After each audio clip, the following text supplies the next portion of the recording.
Welcome, golf fans, pursuers of knowledge in the almighty dollar. This is your golf guru bringing you the 2023 John Deere Classic. This is going to be a preview show along with all my DFS picks and also going to go over my betting card.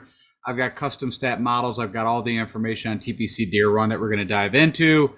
And with that said, thank you for stopping by. Hope you're having a happy 4th of July, and let's go talk a little golf. Okay, so of course, to recap the Rocket Mortgage, finally Ricky gets it done, and of course, Ricky Romano there, chewing on some gum, is, I don't know, almost more excited than Ricky as he stares up into the sky, into the heavens, whatever you want to say, and is probably finally saying, finally, I get it done, and great for Ricky. Ricky, of course, being an ambassador of the Rocket Mortgage, has been at this event since 2019, the inaugural Rocket Mortgage. Of course, he's friends with the owner of Rocket Mortgage, Dan Gilbert. And I think this was the best case for everybody that, Ricky finally gets his win. If any place, I think the Rocket Mortgage is a great one. Now, of course, from a fan perspective and, probably even from a television perspective, the field was a little better. We'll talk a little bit more about that. But I don't know if you guys I had some issues really trying to understand and catch the golf on Sunday. Of course, they had to start early at 6:45, shooting off, 3 players off each side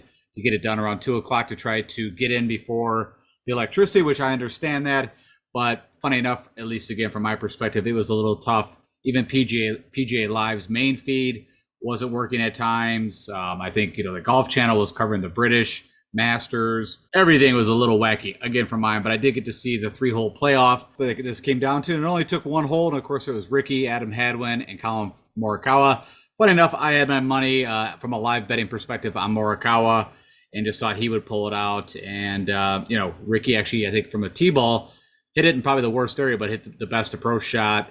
And of course, the rest is history. So good for Ricky. There's a couple other highlights, I think, from a perspective of the analysis I was doing on skipping the top tier guys, right? I mean, if you remember the pick show, I was even uncomfortable with it, but I was, it was Ricky, Cam Davis, and then I was kind of in between Homa and Morikawa. I picked Homa, and I also did play a Morikawa here or there in the large GPP, but it all worked out very well. Of course, with JT still having his struggles, Justin Thomas, kind of last minute into the Rocket Mortgage, just trying to help his FedEx standings. And actually, I think he dropped 3 or 4 spots. He's in just a bad run of form, which is kind of crazy, right? With Ricky, JT, and George Spieth, all, really good friends. And they've all had these kinds of ups and downs over their career. And, JT, we never thought was, high as, could be. And now since the PGA Championship last year, he's not had a win, and he's really not even been in contention in the year 2023. So a little crazy to watch how that's going up and down. And on that note, if we just go back to Ricky's career back just, a little over a year ago. So this is looking back from April 2022 to summer of 2021. Just a slew of, almost half of his showings were miscuts or, getting in the 50s. His best showing was the CJ Cup where, we all thought, hey, okay, here's some life. And then it was kind of right back. And you can look at a lot of the red, you can't really point. I mean, the putter was always a main problem that I always noticed, but he'd have days, this is off the tee, where he would, hit the ball well off the tee, but was bad with the irons. It was kind of a mishmash. And then, of course, now, if you take a look, it's amazing. And even I didn't understand how well he was playing this year. Just really didn't take a look at totality. But this is the whole 2023, and his first appearance was at the American Express, where he had a 54. But then if you take that out, the Arnold Palmer and the PGA Championship, all the rest of the events, he was top 20 or better. And that's crazy. I mean, if we look, of course, the win at the Rocket, 13th at the Travelers, the U.S. Open, we all thought he might have a chance. Memorial, the Schwab, Fargo, RBC. I mean, crazy. So good for him. Great guy. I think, big fan favorite, always has been. I honestly didn't know if Ricky would ever make it back. He was such a field player in his early days and then really had to kind of restructure his swing, and that messed a bit. And then he got his swing down, but then kind of forgot about working on the short game, had to get that back.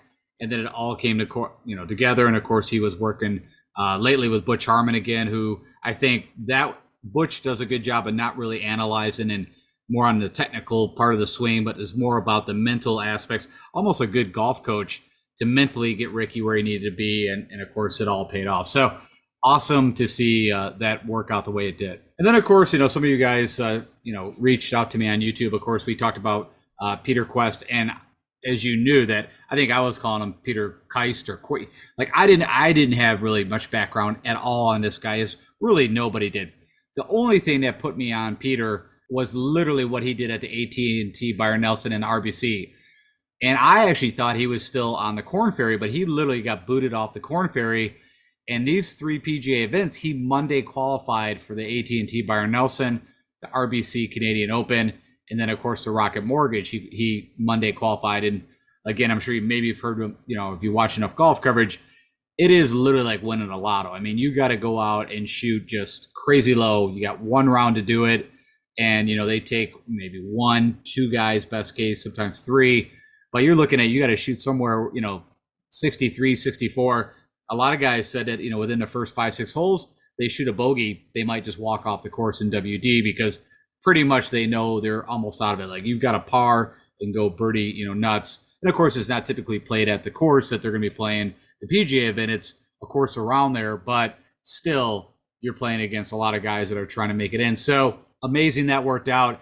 I did not play a ton of lineups as I was kind of talking about. I did more on the betting side, but I did have him in 1 GPP. I also played him in Showdown the first day. And then it was kind of funny to watch everybody else start jumping on the Peter Quest bandwagon. But of course, he's in this tournament because, he got a 4th place, which if he even top 10, he was going to get into the John Deere. And of course, we'll talk more about it, but it is a super weak field, a lot like we saw at the Honda. And it's all kind of due to just where this event has fallen. The Rocket Mortgage kind of lucked out that, it's still far enough out from the Open, the next to last major, that a lot of guys were still trying to improve FedEx points.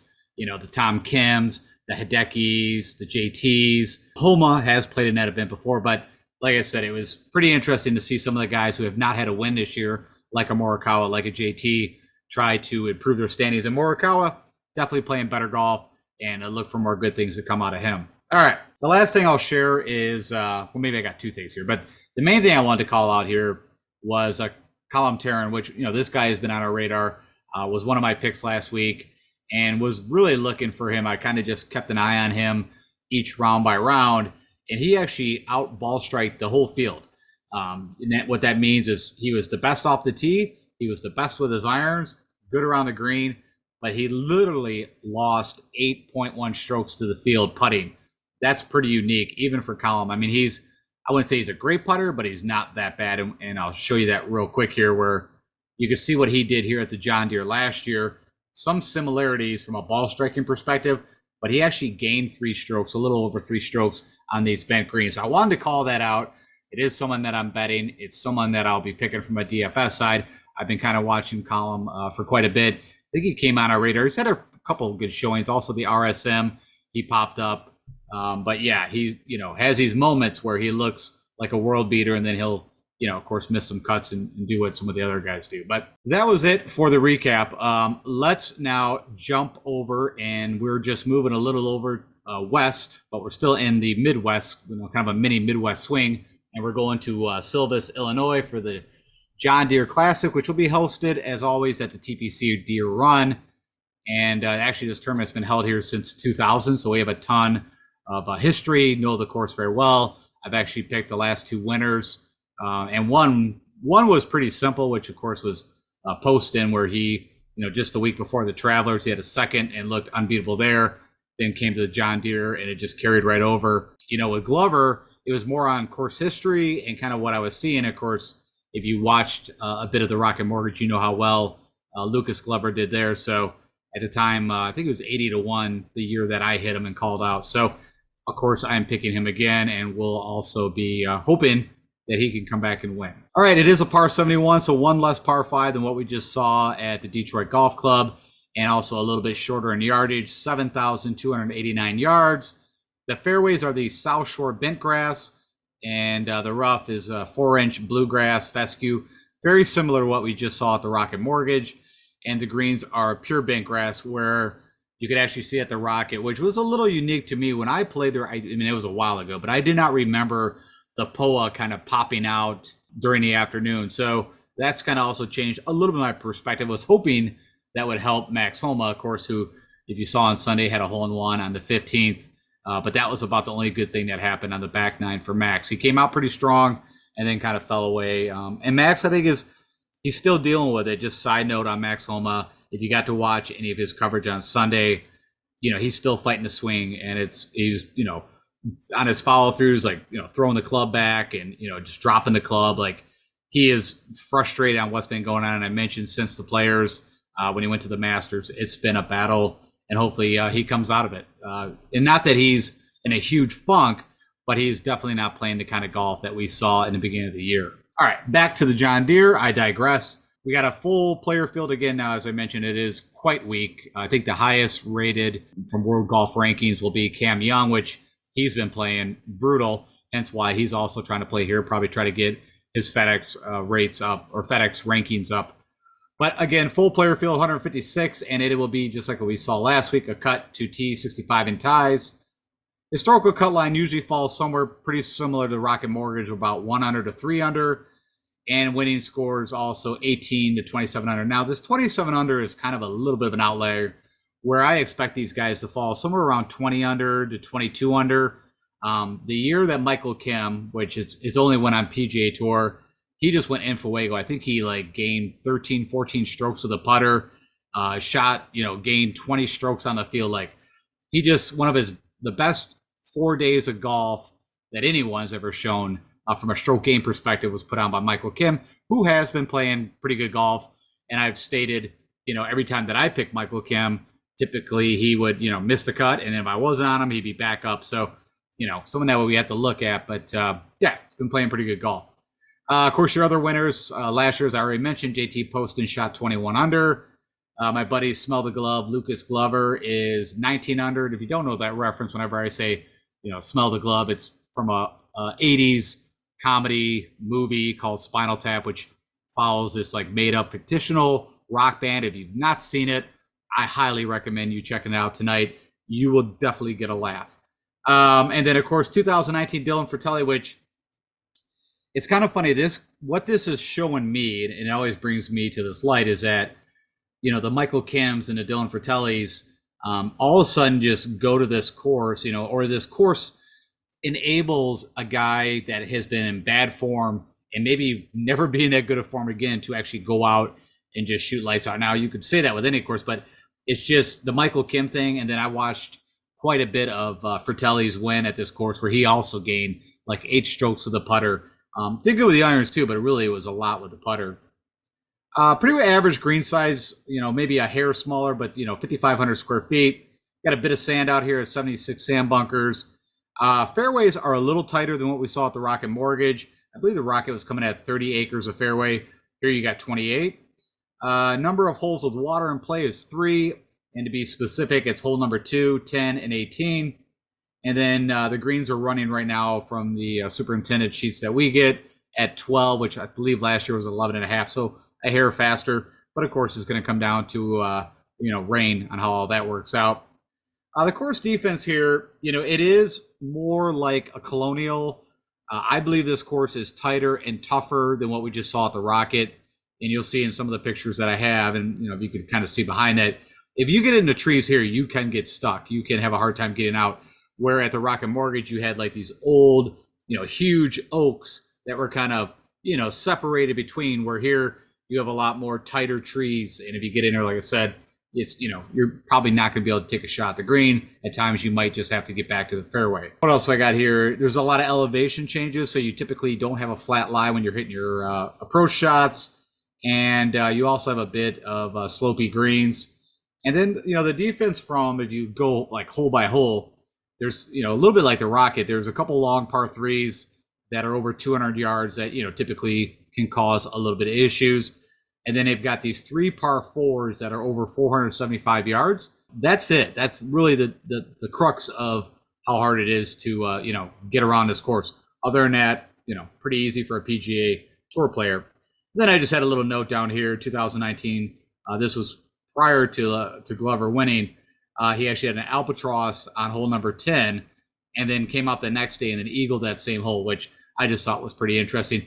Was maybe just a small, tiny thing, what kind of also made me think of Lucas Glover possibly winning in 2021. All right, really not a ton to show here. I mean, like I said, I already told you the holes that the water runs on. So this is actually, I just like to show this hole. I think it's a pretty cool hole. And I think about it quite a bit because I hit a draw, which the ball works right to left. I'm a righty. And I could just definitely see myself down here in this is called the Rock River it's on. And so that is hole 16 here. And then I mentioned you got water by the green at 10 and water by the green on 2 and water by the green on 18. And that's, some other things that could cause issues. Okay, so we take a quick look at the scorecard. One thing that I'm a little interested in from a showdown perspective, and it's not a lock, but I do like if you go off the back here and if somehow, of course, you've got 2 birdie holes, 16 and 17. Now, 18 is the second toughest hole, at least over historical.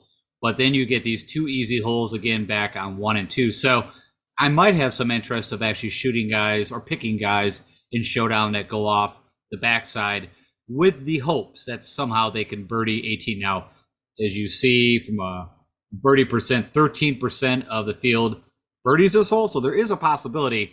But really, that's the only small advantage that I could see. If you take guys off the front, you could see the hardest hole is 9, and then easy 10, and then you got 2 in the next hardest hole. So, get to that, the birdie going off 1 is going to be even more difficult, I should say. So where the damage would be done was, it looks like between 4 and 8, and then 14 to 17. You could also, get a string of birdies going there. I checked all the yardages. Everything is spot on for the last couple of years.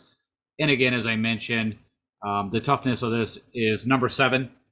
You've got a par 3 that's 226.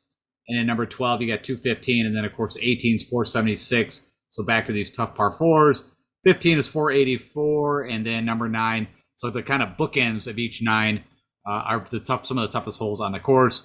And then you've got, if you did go and think about some guys that could hit the ball a little longer off the tee, number 6, I don't want to say it's drivable, but you could definitely get it within, kind of a chip shot. If you hit it down there 340, 350, have 15, 20 yards left. And then same with number 14 is only plays 361. I'm sure a lot of the guys will probably, because the course is a little tighter, will hit more like 3 woods, driving irons, and then leave himself, which, the shot, which I'll get into, that has hit the most. So that's probably more how those 2 holes will work. But if you get some guys that you really want to let it go, if you're downwind, maybe see if you could get it really close or, up on the fringe. All right, let's look at what some of the guys have done very well here in the past that have finished in the top 10. Pretty simple, and I'll get into the player profile here. But, you need guys not to hit it long, but guys that hit the fairway. You need really good irons, and we're going to need the guys that get really hot with the putter. Typically, it's the putting between 5 and 10 feet that shows up here over and over. You can see Adam Schenk, who's been doing well, definitely like putting these greens. Kevin Na is along. Ryan Moore, funny enough, does have a good history here. So again, you can see a lot of plotters, strategic golfers. You want to put Kevin Na, Ryan Moore, Scott Brown. I put Libiota in there, Seamus Power, Brian Stewart. Those are all guys I would say are more plotters. Then you got ball strikers like Sebastian Munoz. He fits into the kind of the Glover and even the Ryan Palmer camp, who is, I think, is very accurate. Typically, don't hit it a ton off the tee, but they hit it around 300. Very accurate, but really good with the irons and the long irons. And then you got the pop-up of Luke List, who we would, especially back then, we considered him kind of a bomber. You see he gained over 3 strokes, but the putter didn't help him out. I mentioned Fratelli just went nuts with the putter here. It shows here he lost overall with the irons, but he had a couple rounds that he was dropping in some dimes. But overall, it's the putter again with him.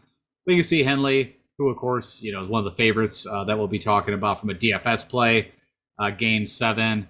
But again, Landry, Stroud, even Morikawa, all these guys. Vaughn Taylor, definitely a plotter. And, again, that means guys that don't hit it long, but hit it very accurate off the tee, kind of think your way around the course, and are good with the irons. Then I mentioned the Michael Kim when he gained almost 20 strokes on the field. So this is going back. It's kind of a goofy order I got this in, but you can see he gained almost 14 strokes with the putter, and but still gained quite a bit on approach. And so again, irons and putter kind of is the ones that stand out. And just side note, Sam Ryder had a good showing here too. which I think is an interesting bet. And somebody else, we just saw him kind of show up again. Had a good spring. It's kind of fallen off, but it had a nice showing at the Rocket. And then last but not least, if we look at last year, JT posted, of course, I mentioned he came off the Travelers and came in second and was just playing great golf. And then again, did it here. Irons, gained with the putter. Also did really well around the green. And I remember a bit of that, chip it in quite a few times. Scott Stallings, which is very interesting, is not in the field. But if I remember correct, I think there was some stat that he had like 22 rounds of consecutive, like below 70 or, shot under par. And it just kind of blows my mind away that, again, someone that could use the FedEx points and have a shot to actually win a tournament is not here. But of course, Griot, who just won the Charles Schwab, another favorite in the field. You got Denny McCarthy, who's been playing great golf. I already mentioned Colin Tarrant, who I think, would be a great fit also and great bet. Cam Davis not in the field. Chesson Hadley also is someone that I'm interested in. And then the Canadian who's only played, I think, played twice here. He missed a cut once. Michael Glikic.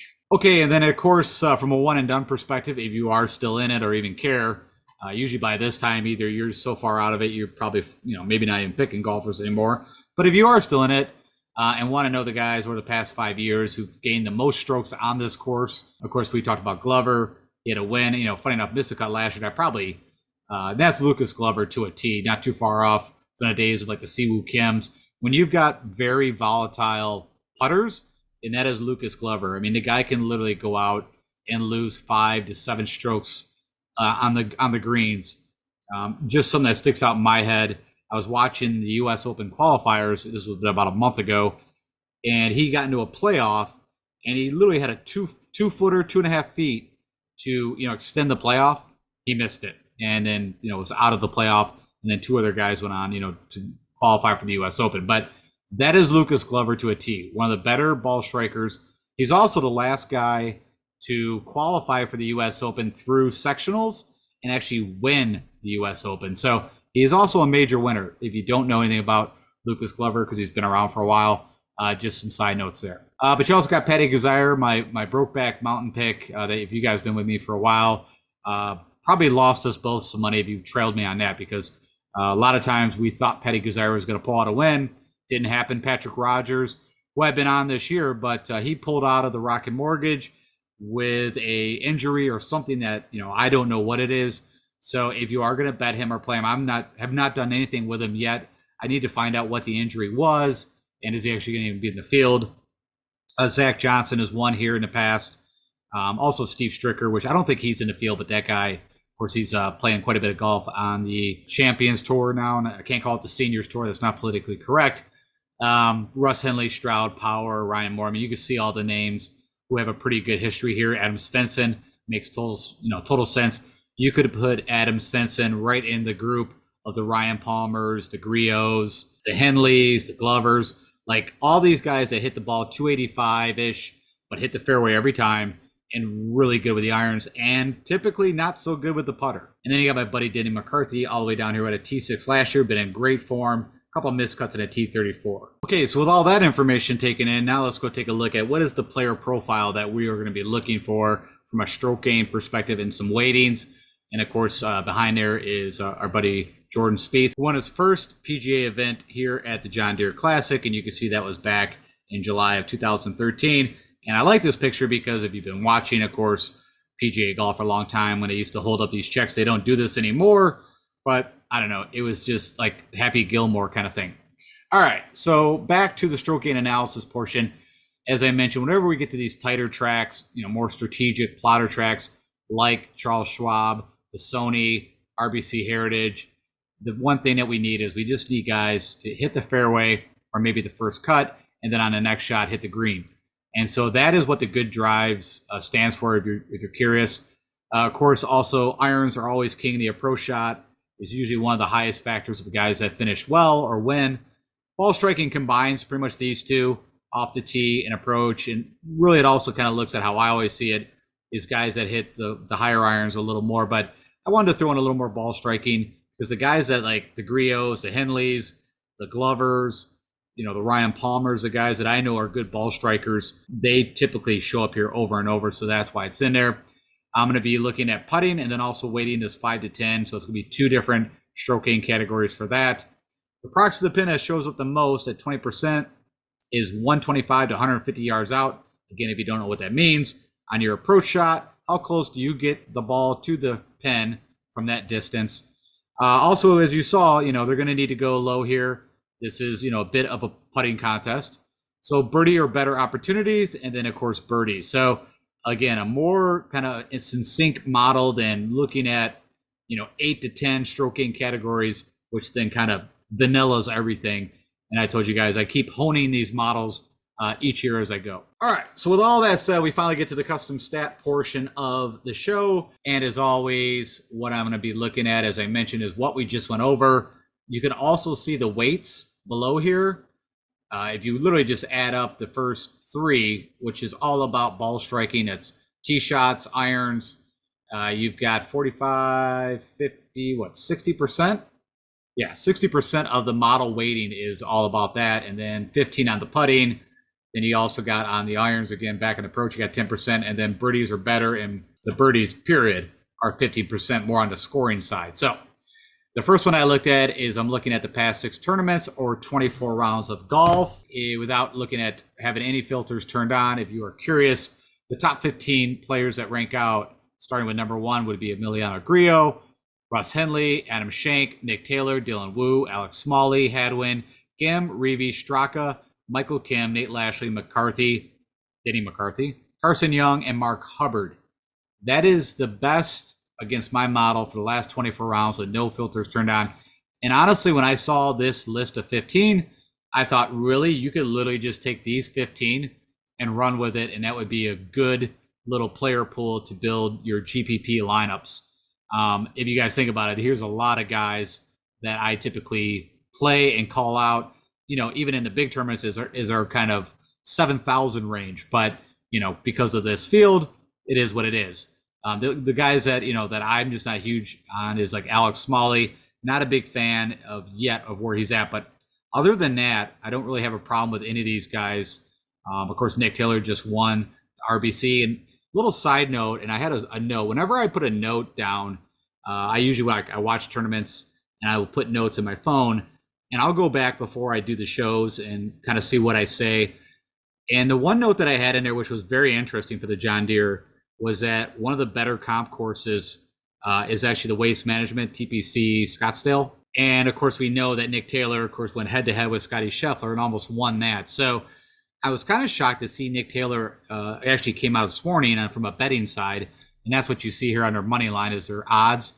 It was actually 40 to 1, which Adam Schenk has, last I checked, have never won a tournament ever. So, I just think for a perspective of the odds, I think a bit of that is due to because he's technically coming off a huge win, but he took a week off, right? I mean, there's no reason why Nick Taylor literally could not go out and win the John Deere. So I'm throwing that out there. I just thought it was kind of interesting. All right, same thing, but I just wanted to look at what I call the recent form over the last 3 tournaments and just see if anything changes, right? Because I always say these guys are a bit like a roller coaster. You're trying to catch them on the way up, not the way down. And Russ Henley actually pops up number 1. Smalley moves up to 2. Reeve, Hadwin, Hubbard, Glover, Nick Taylor, Schenk, Eric Cole, Denny McCarthy, Gim, Peter Quest, Grillo, Luke List, and Grayson Sig. I was actually kind of shocked that Eric Cole did not play the Rocket, but he played a lot of golf, right? When he qualified for the Honda and almost won that thing. He's been on kind of just a whirlwind of, so he probably finally just needed a week off, and it was a good week to take off, but watch out for Eric Cole. Okay, so history at Deere Run, at TPC Deere Run, if you are curious, we kind of talked a little bit about this, but this is against my model, and I pulled up the last 12 rounds. I wanted to keep, because a lot of these guys haven't played over 12 rounds here, but I also want to keep it more recent because what I noticed, if I put like 24 rounds, we're going to get guys that, back then, 5 years ago, they probably were playing better golf. Even when I look historically, I try to keep it recent. I guess it's the best way to put it. Funny enough, as I already mentioned, Ryan Moore actually shows up number 1. Again, shows you that this is a true plotter's course. Russ Henley, Lucas Glover, Grillo, Reeve, Stroud, Kazire, Hubbard, Zach Johnson, Wes Bryant, Freddie Marty Laird, Seabez, Hadwin, Tyler Duncan, and the Canadian Michael Glickich. And then also because it is a bit of a putting contest, I wanted to show you guys, again, if you want to build a lineup or two that is just, hey, I want to take really good putters on bent grass. This is your guys right here over the last 24 rounds. And funny enough, Justin Lauer, I actually bet him, and I think I tweeted out, I think it was day one, maybe, or day two, I forgot now, that he had a good chance to actually take the lead. And I also knew that what he was doing on the greens, on bent greens, was just ridiculous. Now, he actually lost strokes, and I'm going to forget it now. It was on bent greens. I don't know if it was the RBC. It was one of the recent, events they played. Maybe it was the Charles Schwab, the Colonial. But anyways, that was the only place. Other than that, he was gaining on all the bent green courses, for recent time. And so with that said, Justin Lauer, I think, is very interesting. You can probably still get maybe a little better odds if you shop that around. I think I got him. I did bet him. I think I got him around more like 130 to 1. Some you'll know, Denny McCarthy, Eric Cole, Taylor Moore, again, who also showed up at the Rocket and had a chance to win that thing. Also was leading after day two, I believe. Chesson Hadley, Taylor Montgomery, Brendan Todd, JT Poston, Seabez, Adam Hadwin, Shank Higgs, Adam Long, Austin Cook. And if you want to know from a betting side where I think you're getting the best value is Brendan Todd at 80 to 1. I think you could still find that. I think I got it at PointsBet. Some people ask me where I do a bit of my betting. Again, it's between Draftkings because I already have money in there, right, for DFS. But really, from the odds perspective, PointsBet, if you get there early, this is like early Monday morning. We saw that a couple of tournaments ago where I got a lot of those cash outs. Ches Reavy and Denny McCarthy at the Travelers. Go to PointsBet. That is where I do probably half of my betting. This is looking at bent putters from 5 feet to 10 feet. So I think that's going to be a crucial stat. Yes, we want good putters, but who's the guys that drain these, all the time, these 8-footers? Justin Lauer, Derek Langley. What a great name. Adam Long, Augusta Munoz, my buddy Richard Wierenski, Harris Syndicate, Killer Keith Mitchell. I had no idea he was in this field. For whatever reason, nothing. He came up on nothing that I've been doing. Sung You'll Know, Chesson Hadley, Aaron Badley, Michael Glitchich, Taylor Moore, Carl Yuan, Austin Cook, and Greg Chalmers. So again, this is just a different way of looking at it. On bent greens, last 24 rounds, who is making the most 5 to 10 footers? All right, so I use this graphic when we were talking about the Rocket Mortgage, and of course I'm going to bring it up again because TPC Deere Run over the past 23 years, I guess is saying, they've had the most birdies ever. And then, of course, TPC River Highlands, where we just saw the Travelers. TPC Summerlin, where we'll see the Shriners here in the fall. TPC Scottsdale, of course, the Waste Management we saw in the spring. And then, of course, the Players also, which happens in April. We saw that. Now, I don't agree with TPC Sawgrass. To be honest, I'm not putting it in my stuff. But these I'm using, and then I'll talk about some of the other courses that I've added in. All right, so I did this for the Rocket Mortgage, and then I thought, hey, I'm going to do it again. Run my model that I used for Showdown. Just let's look at who scores the best over the last 24 rounds. So if you want to know who's had the most birdies, Eagles, birdie or better opportunities, and bogey avoidance, you can see the weightings right here, 50, 15, 20, 15. Over the last 24 rounds of golf or 6 tournaments these guys played. Funny enough, Eric Cole comes up number 1. You got Denny McCarthy, Nick Taylor, Griot, Shank, Dougie Gim, Marty Dow. You got Dylan Wu, Carson Young. That's Zhengsheng Dow is Marty Dow, you'll hear him called. Ben Martin, Adam Hadwin, Stefan Jaeger, Sub Straka, Some You'll Know, and MJ Duffy are the guys that can take it low, just purely looking at that. All right, now let's go look at some comp course stuff. So I already mentioned, a bit of this, but what I'm going to do, I took in the TPC Deere Run. I took in Colonial, where they played the Charles Schwab. I believe that's Oakdale, where they played the recent RBC Canadian Open, and then TPC River Highlands, where they played the Travelers. I threw in the Rocket. Of course, they score a ton there. Bent greens, and also they just played it, so it's fresh data. The Waste Management, I told you, is a great comp course. That's been acknowledged by me and other people. And then, of course, Shriners, out of all the courses, and these 2 last ones, I think, is where the scoring happens the most frequent, and that would be TPC Summerlin, the event in Vegas at Shriners, and then, of course, the Byron Nelson TPC Craig Ranch. That's removing Tournament of Champions at Kapalua. We don't use that. It's such a different course. It has nothing to do with this, and it's just kind of like a Bomber's Paradise free course. It's the great course for these guys to start their season out with. it's a course that you and I would like to go play and feel like we were pretty good golfers. Let's put it that way. With all that said, if you want to know against my model that we've been looking at against those comparable courses, who's done the best over the last 24 rounds? Again, keep an eye. Maybe they haven't played 6 tournaments or 24 rounds at these courses. But funny enough, Carson Young, who you would have noticed was on my opening screen. I've been playing him quite a bit. I always say you got to find those kind of cheaper guys that do a lot of scoring. Used to be a while back. There was it was Gooch and Sam Burns. Yes, that was in the day the 6,000, low 7,000 guys.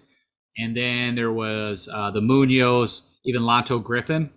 Used to be those guys that, Lanto's been, since he's been injured, has not been playing as well. But Sebastian Munoz multiple times that, last year shot, 60 to 61. So you're always looking for the next cheaper guys that are producing points, but still are pretty cheap. I don't know what they'll be. I didn't even look at DraftKings pricing this week. But typically with, we have the elevated events, you could get the Colin Terrans and the Carson Youngs like high 6,000s, low 7s. With all that said, Carson Young, number 1, Ches Reavie, Grillo, Chris Kirk, Henley, Seamus Power, Adam Hadwin, Mark Hubbard, K.H. Lee, Stefan Yeager, Lucas Glover, Smalley, Sam Ryder, Svensson, Ryan Palmer are the top 15 guys against my model against these comparable courses. And then if you wanted to take that showdown model, which I thought was kind of interesting, just to look at from a scoring perspective and looking at most of these are score fest. I wouldn't say Colonial, but everything else, maybe, RBC, they go pretty low. Travelers, yeah, everywhere else they can go 20 under. Grillo becomes number 1. Of course, he won at the Charles Schwab. Nick Taylor just won the RBC Canadian. Cheston Hadley, out of all this, is pretty interesting to me. Cheston Hadley, we've seen him pop up, and he's been playing pretty good golf. But the last time he had a chance to win a tournament was the Palmetto. This was like back almost during the COVID time frame or coming out of COVID. Yeah, it was a pretty weak field. Also, Hatton was there, and it was the Palmetto. I'm going to forget the course now. But anyways, it was kind of a Dunesy, Linksy course. It was pretty cool. Anyways, side note, Cheston Hadley, interesting. Chris Kirk, Hadwin, Taylor Moore, Eric Cole, Ches Reavie. Funny enough, Peter Quest does pop up here with those last 3 events that he's put together. Stefan Yeager, Henley, Carson Young, Ludwig Egberg, Nick Hardy, and Mark Hubbard are your top 15 scorers, just purely looking at guys that are scoring at the comp courses. All right, let's get him a betting card real quick. And not too crazy. Usually when I get to this tournament, I go a little nutty, but I think I like this card right now where I'm at. I don't know if I'll do anything else. But of course, a lot of this I got early this morning, and it's kind of split between DraftKings, where if DraftKings and PointsBet are the same odds, or maybe off by 5 points, but typically about the same odds, I'll just use DraftKings. But if I see a big advantage of going to PointsBet, then I do it. And there's one guy here I'll talk about that I got that early this morning. All right, so Carson Young, 90 to 1. I believe that's still out there. Or Stefan Yeager, I think I got that at 40 to 1. Lucas Glover was at 80 to 1 when I hit him. So I already dropped Sam Ryder. I think you can still get that 110. Ryan Palmer also is at 66 to 1. I believe that's still at PointsBet. Justin Lauer, as I mentioned, was like 125 or 130 to 1. So, it was a little better. Just Cheston Hadley. Colin Terran also was equal to Carson Young at 90 to 1. Brendan Todd, as I mentioned, I think is one of the better values from a betting perspective. And I don't know where his pricing will come in, but also could be a great play from a DFS side. I'm guessing he'll be in the 8,000-ish range. I have not even looked. Kelly Craft, I got him at, I think, 500 to 1 on PointsBet. This is purely a cash out opportunity. If somehow Kelly Craft comes out and leads round 1, I'll cash that thing out. And, like I said, you could get a good little chunk of money for that. And he's been popping up. He's 54th in my model, but the last couple tournaments I've seen him at, he's had some good rounds. So that is purely what that's all about. Carl Yuan was I pulled the trigger on him because he's had a couple of good outings too. And I got him, I think, around 150 to 1. Maybe it was 200 to 1, actually. I think that's dropped quite a bit. Kevin Chappell's had some good showings also as recent and has had some good showings here. Also, when I think of Kevin Chappell, typically he is kind of a plotter where he's not super long, but he's usually pretty accurate. But before he had his major injury, and this was a couple years back, the guy was just ridiculous with his irons. And then I always stayed. He came, his first event that he came back after his surgery, after quite a long break, like a year, He shot, I think, a 59, and I'm blanking on the course, but it was ridiculous. And then the rest of the tournament wasn't very good. But where I'm saying is Kevin Chappell has been playing better golf, and I think I got him somewhere more around 400 or 500 to 1, again, a points bet. And then what was interesting is Bryce Garnett, who also has had some, pop up really good rounds. He actually had a really good tournament. I'm blanking right now. It was a few tournaments ago, but he was actually at 500 to 1. And I tried to put not a huge bet, but a bigger bet, and points bet kind of smacked me down like half, and then literally changed the number on him instantly. So what I've been noticing is either I'm the first guy that bets on some of these guys, and they've got my profile, and they notice that, hey, I don't want to say I'm the smartest better out there, but it seems like once I bet, then literally they'll drop the odds by like 100 points. So sorry if you wanted to play Bryce Garnett, and that got changed. All right, so that is my betting card, and that's. I know there's a lot of guys, hey, I don't have the Grios, I don't have the Henleys, because it's hard to bet those guys, right? Less than 20 to 1, where, as we all know, I look for the numbers. I look for the value, and I look for the numbers that if I'm going to put some money down, it's not going to be to win, $300, $500, $1,000, whatever. I want to win, something that's worthwhile. So, especially in this tournament, there's, really nobody out here. So, Cam Young from World Golf Rankings is your top guy, and he's been playing like trash. So it's the way I look at it, this is open for business.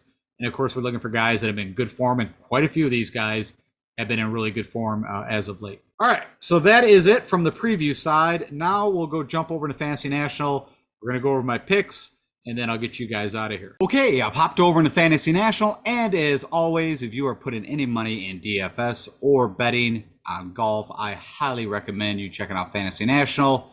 Give it a whirl. You can do a month subscription and give it a test drive. Okay, I will be using Draftkings pricing as we typically do, but of course you can use these picks that I'm going to be talking about for any platform that you choose, from FanDuel, Yahoo, whatever that is.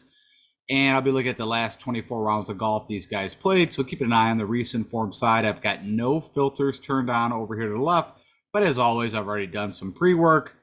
And if you want to understand what my weighting is on the little model here I have, 27% on good drives, same on approach, 15 on this prox to the pin, 125 to 150, got ball striking at 15 and putting at 15.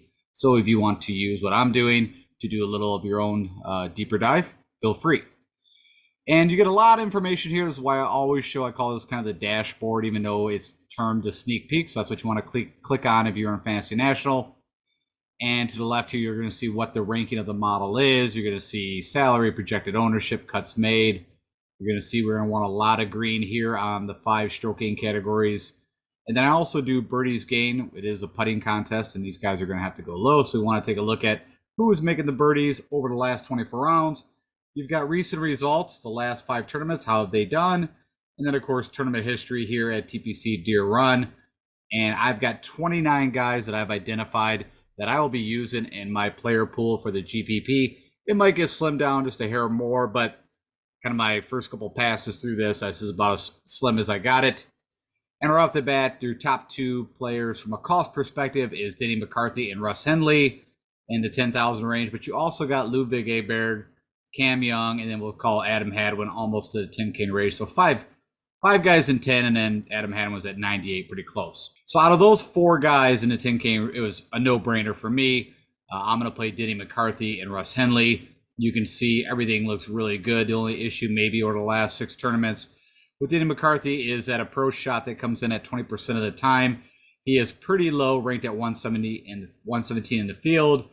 But over the last 3 tournaments, really good standings. He did have a miscut at the Charles Schwab.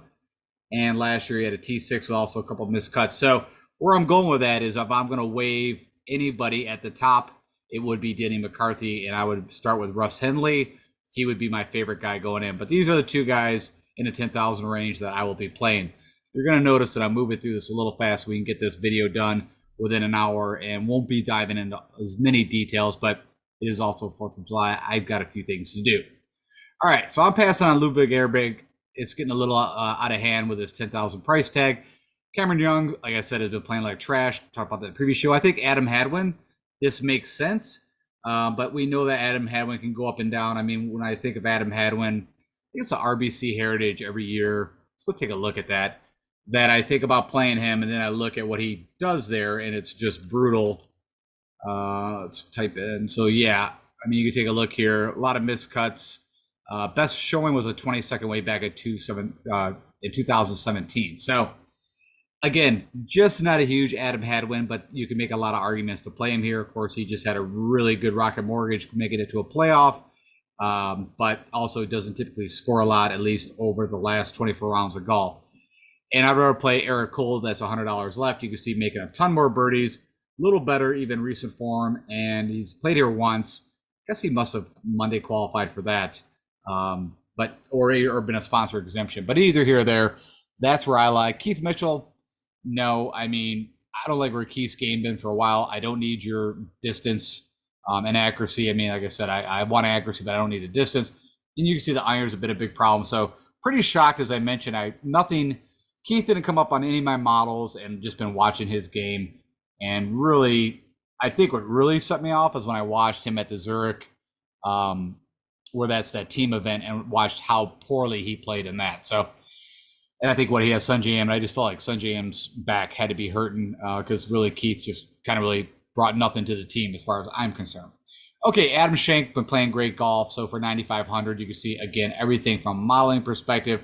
Also, some real close calls. The Charles Schwab, great comp course, had a really good chance to win there. Just had not the greatest back nine on Sunday, and has also had either really awesome results, a T4 or T6, and then a miscut, and then he withdrew last year, which I don't hold that against him. I have no idea. I don't remember why he withdrew, but that's that.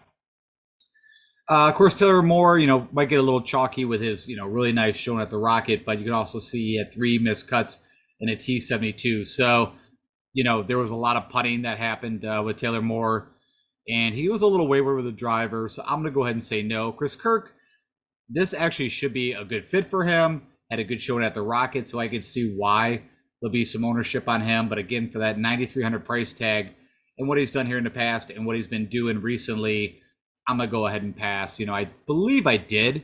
I did pick Chris Kirk for the Rocket Mortgage, even when he had, bad stroke gain stats, but just had a gut feeling it. And hey, it paid off. It was a T14, which for his price tag, but now we're at 9,300.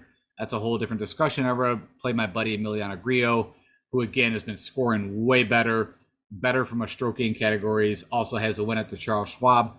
Great comp course, as I just discussed, where of course Kirk missed the cut and played here last year and had a T2. Now, the putter has to keep going, which has been, what we're typically, if you watch Grillo or a Grillo fan, and it's been running pretty good. I mean, he lost a little bit at the Memorial, first gained a bunch at the Charles Schwab where he won, lost a little bit to Wells Fargo, but after that, he's had a lot of good. I mean, the last really bad putting showing was lost 9 strokes at the Arnold Palmer and just ball straight the crap out of it. Just couldn't make a putt on those very fast Bermuda greens.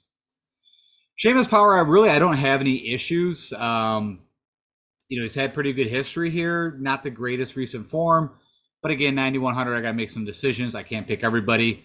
Same with JT Poston, of course, past winner, trying to come and defend. But it's shown me nothing that will happen. He's just not been in really good form. I think Alex Smalley is going to be pretty chalky. You can see, right now it's already set almost 17%. But what I know is that his putter typically is not that great. And the Rocket Mortgage, even though I think he was up there in the leaderboard maybe early on, he fell back quite a bit, probably on the weekend. Yeah, and he also lost again with the putter. Now, the irons actually have been really good over the last couple of rounds, and maybe that's what's got people excited about him. I am not an Alex Smalley guy. I've told you guys over and over where I will play him at the Wyndham. That's his home course. But other than that, I'm going to be off Alex Smalley, let these other guys take the risk. I like Stefan Jaeger. I just like the way that guy can also just go nuts. Of course, the putter has to show up. He's made a T9 at the Rocket, but he's also had, all made cuts, had a T30 here. This guy also, I just watched him, when he was on the PGA, lost his card, and then watched him light up the Corn Ferry. So I just know what this guy can do and, have more confidence than Alex Smalley. You can see, it is the putter at times that will get quite ugly, but hey, a lot of guys here that have won this tournament aren't the greatest putters, hence Lucas Glover. So I'm going to go with that narrative and go with a really good iron player and go with Stefan Jaeger, a guy that can really score. Benoit, I feel like the Benoit thing is kind of ran its course. You can see a couple miscuts here recently. And also, I like Benoit on a bigger boy track. He's got some room, and we need really good ball strikers for a lot of shots are coming in at 175 to 200. That is not this course. So I'm going to pass. Straka's been playing a good golf. You see the model likes him. He was actually had a better showing at the Rocket. He must have also fell back quite a bit on the weekend. I think it was Friday. I know this for a fact because I lost a showdown kind of head-to-head thing because literally the guy picked almost the same lineup as me, but I think I went with Shank, something like that. He went with Straka. Straka shot like 7-8 under that day. It was like the only day I think he did that, and of course it was against me. Seabez, you can make a ton of argument for it. It's funny his ownership, at least again what I'm seeing here right now, but he doesn't score a lot. Also don't like his recent form. Yes, he had a good showing here last year, but if we take a look at how he did that, it was all with the putter, if I remember correctly. Let's go take a gander. Yeah, gained 9 strokes. I mean, not bad. Again, ball strike. I'm not going to take nothing away there, but it was a lot on the putter. And he can do very well with the putter, as we all know. His short game is typically his weapon. But no, I'm going to bounce on that. Taylor Montgomery, honestly, probably one of the better putters on the PGA Tour. You probably heard all those stories of him winning, these worldwide putting competitions, and the guy can just straight out putt. I will not take that away, but the irons, the driver, everything else is pretty lackluster. So, and you can see with recent form also confirms. Patrick Rogers right now, as I mentioned in the earlier on, I just don't know what's going on. He pulled out of the Rocket Mortgage due to some kind of injury that I heard, but I just haven't got to look into it or see what it is. So I'm going to pass right now. I am going to go to Nick Taylor. I think for the price tag at 8,200, I mentioned this from a betting side. I believe he was 40 to 1, 45 to 1, something like that. I don't know how you could not go. I mean, the guy, as I mentioned, a comp course for Waste Management, the guy almost won that. He just won the RBC Canadian Open. Yes, he missed the cut at the U.S. Open, but I have no issues. And the guy's had okay tournament history here, so no problems to go back. It just kind of fits. Also, he's won at Pebble Beach, a short kind of strategic track. Kuchar, it's funny, wasn't on my radar.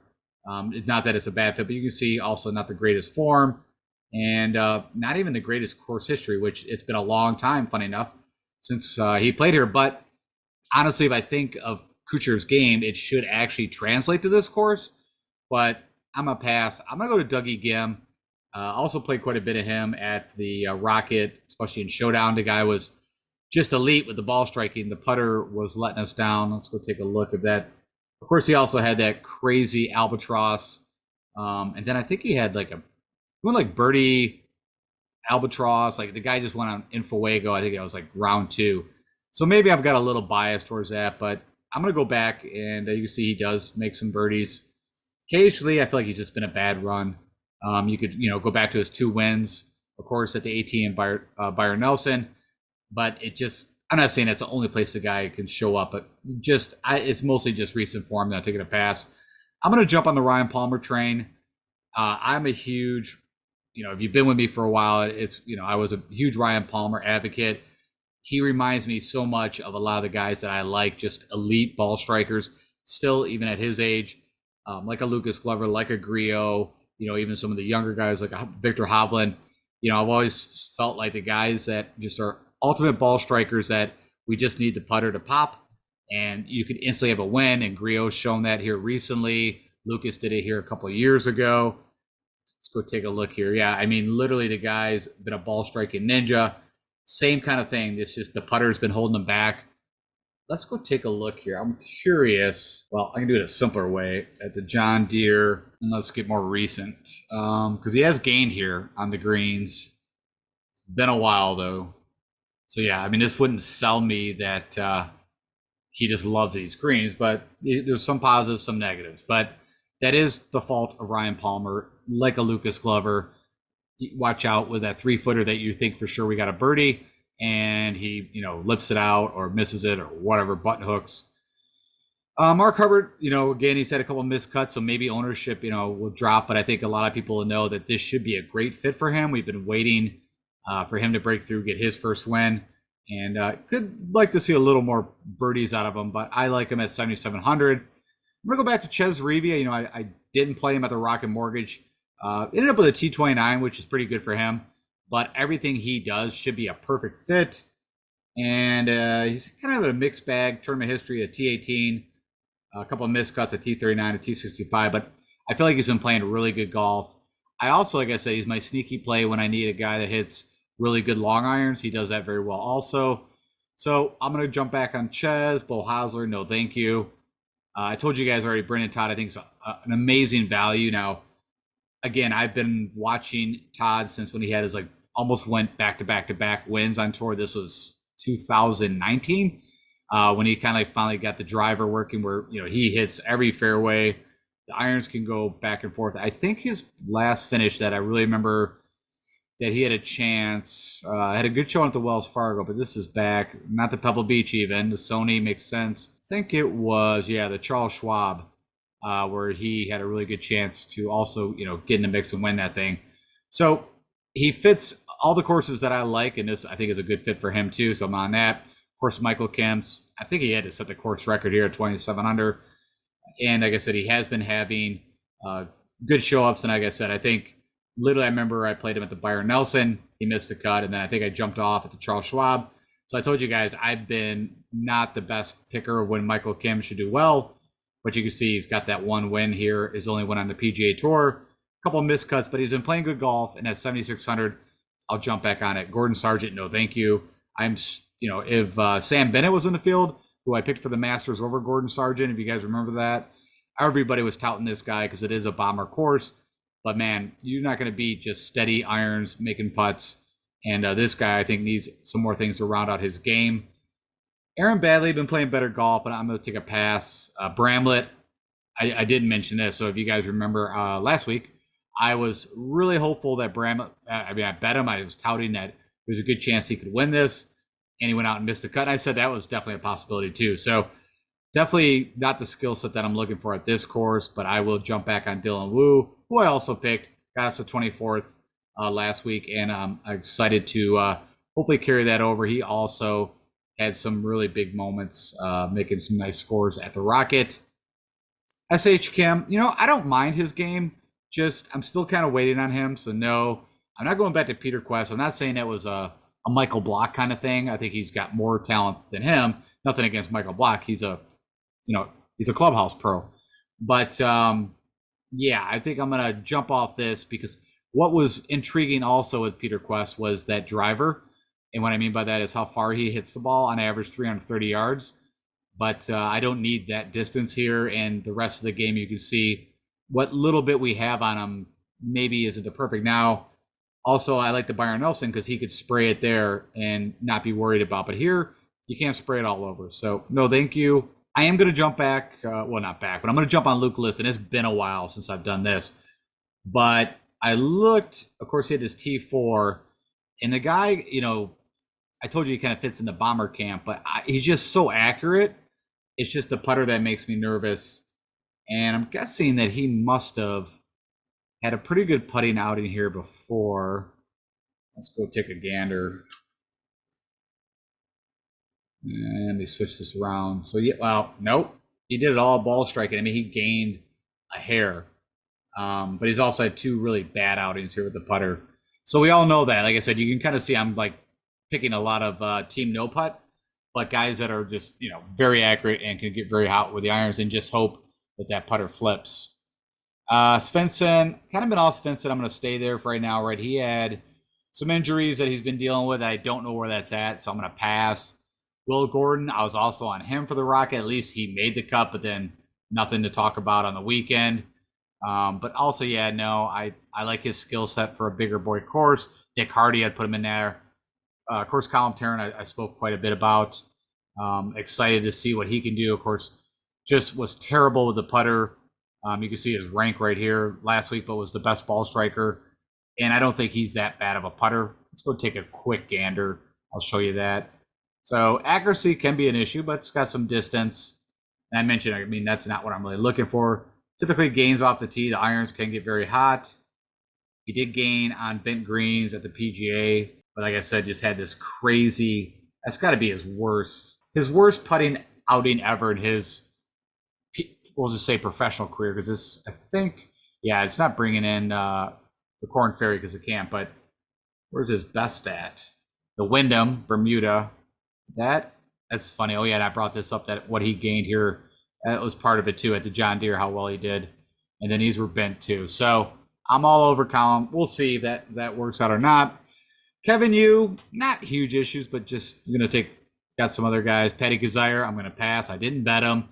I'm finally probably over the Patty Kazire thing. Once in a while he'll pull me back in.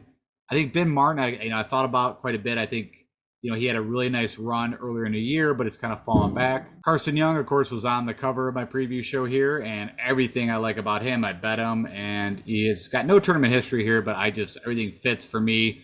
Hopefully he'll go out and get that first win. Streelman, I'm going to pass. Nate Lashley has been playing good golf. I think this course kind of makes sense for him, and I like that. Lucas Glover, I talked about quite a bit in the previous show. Of course, I'm going to go with him. And of course, it could be a little fool's goal with that, just a good reason. But also, he showed up at the RBC Canadian, and that he gained with the putter. I think he gained. Let me just go verify this. But the Rocket, I think he gained, 5 strokes. And so if we go back and look at when he won, so if we go back to the Rocket before, he gained it here, and I saw that, and I thought, well, maybe he's starting to feel a little better with the putter, and hopefully that is the same formula that we get this win. I mean, who knows? Or at least get a top 10 out of him. Gary Kago, nope, don't need that skill set. Zach Johnson could be a decent play. I don't have a problem with that, but I don't play Zach Johnson. Andrew Novak, I think I picked him last week. He missed the cut, but I think still is not a terrible play. I'm going to skip on Lipsky. I do like Cheston Hadley. And you can see he's had a lot of, pretty decent showings here for a 7,000 price tag. He's also been playing good, scoring, been scoring. So let's go take a look at, I mentioned the Palmetto, and this is more for me to understand. I think he ended up, third there? I got to scroll a bit. Also, he's had a good showings at the Travelers, kind of around this time frame. I just want to know the name of the course. I forgot. Congaree. Just kept forgetting. Yeah, what did he end up in? Oh, a tie for second.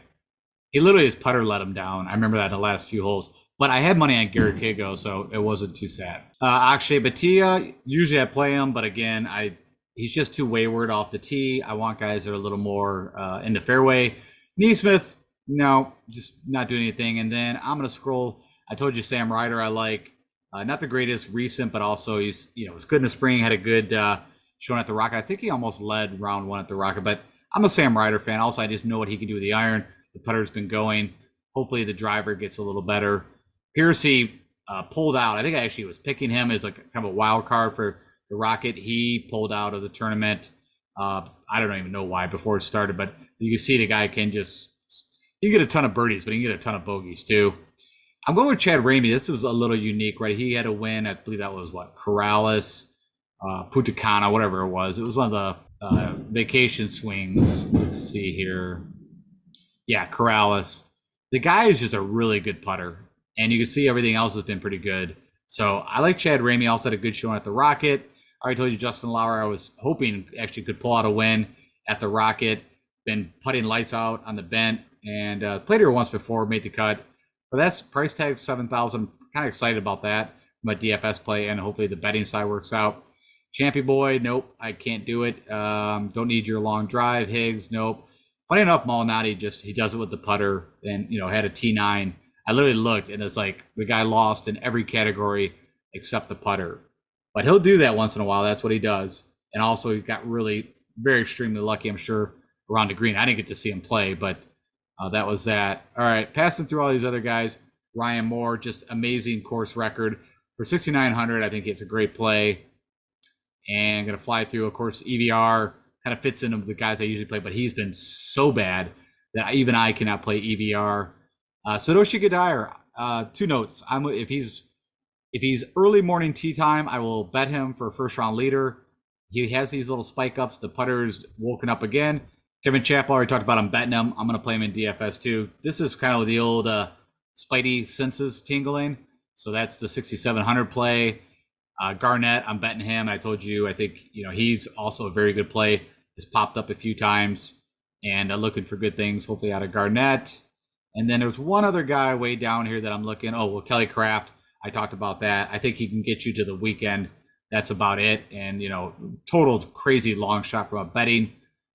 And then I've got one more guy here, Kevin Roy, who you guys heard me talk about. Actually comes up 19th on my model at 6,300. The putter is what lets him down, but it still makes a lot of birdies. The Mexico Open, he had a T18, but hasn't done a whole lot since. So that's why he's 6,300. But if I'm gonna have to play, if I want to get heavy on top, you can get some of these guys in the sixes. I don't really think you need to go below even the sevens, but if you are, those are the guys that I'll play down in the sixes. And that's it. I told you it was going to be pretty quick, but I also wanted to wrap this up a little faster for you guys. All right, so let me summarize who I'm playing. So in the 10,000 range, Denny and Russ, I mentioned typically on my builds how it works out. I'll probably end up going Russ over Denny. I like Eric Cole, Adam Shake, Emiliano Grillo, Stefan Yeager, Nick Taylor, Doug Gim, Ryan Palmer, Mark Hubbard, Ches Reavie, Brendan Todd, Michael Kim, Dylan Wu, Luke Liss, Colin Tarrant, Carson Young, Nate Lashley, Lucas Glover, Cheston Hadley, Sam Ryder, Chad Ramey, Justin Lauer, Ryan Moore, Sadoshi Gadire, Kevin Chappell, Bryce Garnett, Kelly Kraft, and Kevin Roy are my 29 players that I'll be using for the GPP 200K to first large event. And with that said, let's go and get you guys out of here. All right, guys. So I don't know if you could hear, but I've got the neighbors are literally shooting fireworks as I started to go through the pick show, which is always fun. But anyways, thank you so much for spending some time with me. Have an amazing 4th of July. I wanted to get this out for you because tomorrow I will have no time. So I'm getting this done on Monday. And maybe I might be able to do something on Wednesday. We'll see how that all works out. But if you'd always do me the honor, click that like button, share with somebody else if you know they are trying to make some money in DFS or betting on the golf tip. And if you're not a subscriber, hit that subscribe button. We just crossed 2,000 subscribers. I want to thank you again, my community, and anybody that is new for coming and listen to what I've got to say. And I'm hoping that I'm helping you out and your wallet a little bit. And last but not least, follow me on Twitter, where I will update anything that I see from injuries, withdrawals, or anything I see that's a little humorous to myself. I'll tweet it out. All right, guys. Hey, have a great 4th. Enjoy the John Deere. And if I don't talk to you beforehand, I'll talk to you next week. But I will try to get you ownership projections, weather, and all the other fun stuff out later. All right, guys. Take care.